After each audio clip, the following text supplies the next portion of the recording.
Ultra Street Fighter 2, the final challengers is... I don't know what it is. I'm really conflicted with this game.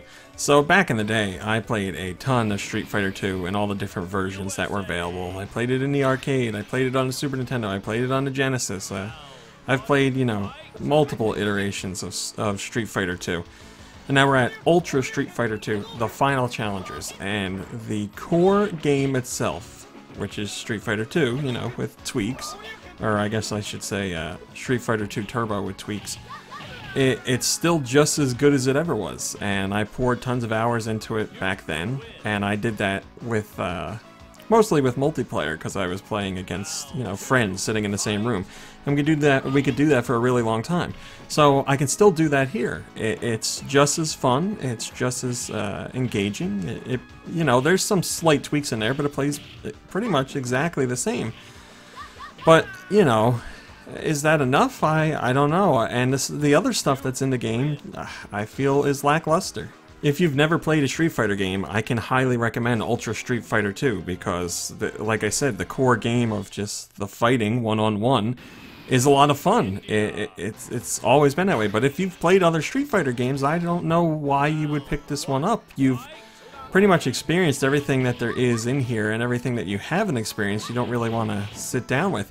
I mean, like, if you're a die-hard Street Fighter fan and you're really into the tournament scene, then yeah, pick this up because you're gonna get a lot of use out of it. But for those of us who have been around and playing games, and specifically playing Street Fighter over the last however many years, you know, this one just, I don't feel like it needs to be picked up. For me, Ultra Street Fighter 2 is like the epitome of a launch game for a system. You know, there obviously wasn't a ton of work put into it, and the features that are added to it just, you know, are superfluous. You're not going to come back to them. The only mode that you will get some fun out of that wasn't available before is the like 2-on-1 mode, whatever it's called. So you and a friend can join up and take on the computer, and you two share a life bar, or a health bar. And that's a lot of fun. I played that with people, and we had a lot of fun going through because I have some friends who are into Street Fighter, and some who have, obviously they're familiar with the franchise, but who haven't played in years or aren't very good at it. So we could team up together and take down opponents, and that was a lot of fun. And I like the idea of sharing the life bar. I think that adds another neat wrinkle to it. But, you know, that's the one that's the one new mode that I like. The other stuff in there, it just isn't well done. The worst bonus mode of all, by far, no contest, is the way of the Hado, the way of the Hado, the way of the Hado? H-O-D-O. I don't know how you say this stuff, but that mode is horrendous. It's really bad, and it's just a throwaway mode, so obviously I'm not going to be like, having this in the game ruins everything else that's in the game. No, it doesn't, but that aspect of the game is very bad. It's very basic motion controls, and you just stand there and you take down enemies. Like, they rush at you or they throw fireballs at you and you just attack them, and that's it. And you're going to be tired of it in less than 5 minutes. You're going to feel frustrated because the motion controls don't work well, and you're not really going to get anything out of the mode. You know, I can't even say that it was a nice idea to just include it in a game. Like I said, I don't think it hurts other areas of the game. Just this one mode is not one you're going to want to spend time with. I honestly was surprised with how shoddily it was put together. Then there's stuff like the color edit mode, which is a nice feature to have, you know, create a custom looking character and choose whatever color you want basically, but the way it's done is just so frustrating unless I was controlling it wrong, and I tried multiple button combinations, but it is so slow. Like, when you're going through a grid to pick a color, you can't, like, the cursor doesn't really move freely around. It moves around like it's on like an invisible grid filled with like hundreds of little squares. So instead of like saying like, oh, I want green, and sliding a floating cursor over to green and then locking it in and then having it go like down to shades of green and you pick from that, this is, I'm all the way over on the left and let's say green's over on the right. You gotta hold right on the joystick and it goes click, click, click, click, click, click, click, click, click, click, and you just sit there as it's going click, click, click, click, click, click, click, click, click, click, click, click, and well, as you're moving over to the color, you're like, I don't even want to do this anymore. I don't, like I said, maybe I missed something, but I tried shoulder buttons, I tried every button, I tried pushing in joysticks. I could not find a way to make that thing go faster. And then when you do pick colors, you can also change the intensity of those colors, dark and light, and that's with shoulder buttons, but it's the same way. It's click, click, click, click, click, click, and I'm like, oh god, I can't take it.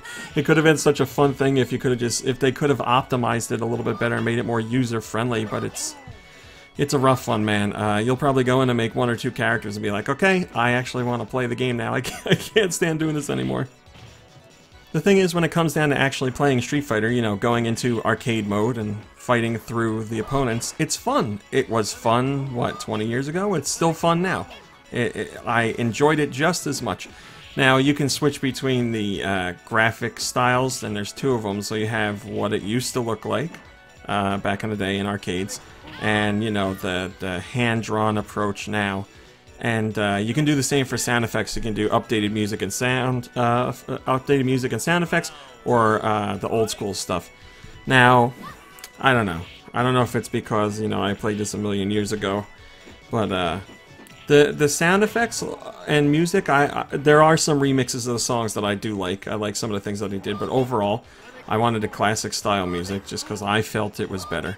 And when it comes to visuals, there's something about this art style that I don't like. It's like, something about it is too, like, rough around the edges? Or, I don't know, maybe I just don't like the style of it. And I've played through it a number of times in that mode, and it just doesn't do it for me. I don't like it. So I end up switching to the old school graphics, which gives you borders on the side of the screen, obviously. If you go to the new graphics, then that is 16 by 9. But yeah, I end up going back to the old graphics, and I'll switch in between updated sound and old school sound, depending on, you know, how I'm feeling, or, you know, what songs I want to hear, so. But, you know, that's not anywhere I'm going to knock the game. It's just my personal preference there. It's, you know, you pick and choose what you want, you mix and match, and, you know, you might feel one way on one day and one way another day. So the main game is very straightforward. It's just like being in the arcade. You know, you would go through stages and fight your opponents, and all the controls work completely fine, and everything works just as I remembered it. And you can go in and look at move sets and stuff like that. So, and go do training if you want to, so you can learn all that stuff. But yeah, you know, the skills I learned in Street Fighter all those years ago still apply here. You know, there's the super meter, and if those moves are too hard for you to do, you can actually use a different controller mode that lets you change one of the buttons to your super button, so you can hit one button instead of having to put in a whole bunch of combinations of buttons. But still, you know, compare this game to fighting games of today, and it's not anywhere near as complex. And I don't mean that as a knock. I tend to like the fighting games that aren't as complex and all about, you know, counters and combos and all that kind of stuff. I mean, that's definitely in here, and they've tweaked some of the stuff as well. But it's not as complicated as today's fighting games. You know, some people might really appreciate that. It's not intimidating to get into, and you know, newcomers or friends that aren't familiar with fighting games at all should be able to get into this and even just mash buttons and have some fun. That's what it's here for. And like I said, doing versus the computer or versus friends, there's fun to be had. There's tons of fun to be had. But you know, it's the law of diminishing returns. I have played Street Fighter so many times that I don't know how much I'm going to return to this. I can tell you that when I have friends over, yes, we will play, because it's still fun to sit down with friends and go one-on-one and stuff like that and just screw around. So yeah, I'll do that, but back in the day I used to do that on top of playing the arcade mode and going through with every character, but I'm not going to do that here again. I mean, you can go through with every character and you'll get you'll get the silly like storyline stuff at the end, and you'll get an option between 2 choices of what the character should do, and you know, it takes all like 30 seconds, so you might want to see those things if you haven't before, but the bulk of the game is just the fighting. So if you only care about the fighting, then you should get plenty of mileage out of this game. I gotta make sure I mention the HD Rumble too, because it's weird, and it's good, and it's bad. It's all of them. For me, at least, the HD Rumble wasn't even turned on by default. It was turned off. So I turned it on, to see what it was like, and like it seems like it crops up at the strangest times.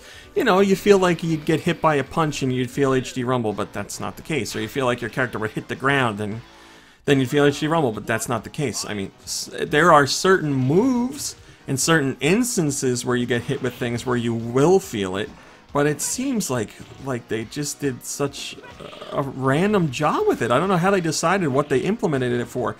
But with that said, there's certain things, like when you're doing Guile's Sonic Boom, when you feel the HD rumble for that, you're like, oh, that feels kind of cool, because, you know, the Sonic Boom is like two halves of a circle that, like, rotate through the air. I don't know how the hell to describe it. You know what a Sonic Boom looks like. But in the controller, you can kind of feel the rumble going, like, in and out as it spins. And it felt cool. Like, I like that. There's little things like that that are good, but yeah, overall you're like, why is there nothing here? Why didn't they do rumble here? I don't know if it was, you know, a lack of time, or they just didn't care, or what's here does feel definitely tacked on, but there's some neat little touches in there. It just, the stuff in there that I do like when it comes to HD Rumble makes me really wish they went all out with it, because I think it could have had some really cool stuff, but what you get is a very mixed bag. Ultra Street Fighter 2, the new challengers, should you buy it? I don't know. It all has to do with how much experience you have with the franchise. So if you're one of the people that has played Street Fighter games and you're on the fence about this one, if you're buying it just for the new content here, then I would say no, don't pick this game up, because you've played Street Fighter how many times over, and the bonus or new content that's in this game is, for the most part, not well done, and not worth your time, and not something you're going to return to. With the exception of the 2-on-1 mode, which, again, I really enjoyed. Now, if you're on the fence, considering a purchase, wondering if the main game itself is any good, then yeah, it's great. It's still great. You know, it's just you've played it a lot before. Now, if you've never played a Street Fighter game here, and you're kind of interested in getting into the fighting genre, I would say, yeah, definitely pick it up. You could ignore all the extra content in there that's not, you know, as great as I was hoping it would be, and you still get the core Street Fighter 2 experience with some tweaks and some very slight additions and the training and all that stuff. So yeah, I would definitely recommend it.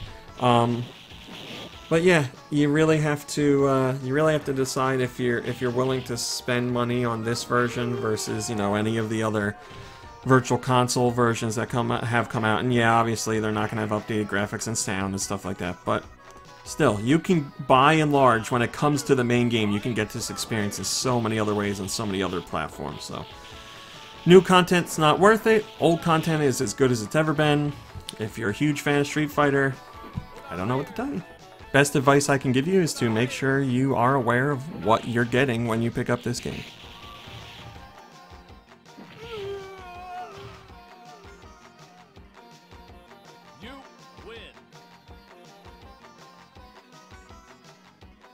Hey guys, RMC here from Go Nintendo. If you like what you saw in the video, why don't you give us a thumbs up and maybe even subscribe? We'd love to have you. If you want to see what else we're up to, you can check out GoNintendo.com for 24-hour Nintendo news. You can visit us on Facebook at Facebook.com/GoNintendo. You can check us out on Twitter at Twitter.com/GoNintendoTweet. And we're even over on Instagram at Instagram.com/GoNintendo. I put all the links in the description just to make it easier for you guys to follow. Thanks a lot!